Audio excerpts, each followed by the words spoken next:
احسن حاجه عندهم الصوصات الريفيل والبيبسي، بيسموها الحبشتكنات بصراحه من غير مبالغه.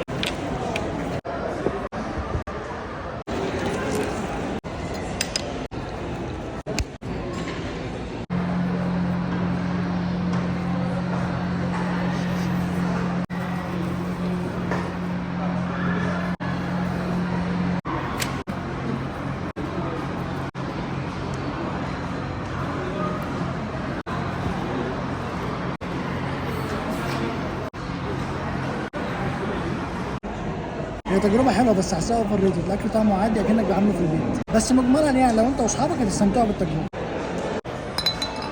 9 من 10. الفراخ جامدة جدا، البطاطس عادية، بس هو الأكل ممكن عادي ممكن تعمله في البيت وهيطلع برضه بنفس الجودة. معاملة الناس هنا حلوة، الخدمة بتاعتهم ممتازة. هو 9 من 10 لأن السعر مبالغ فيه جدا. مجملا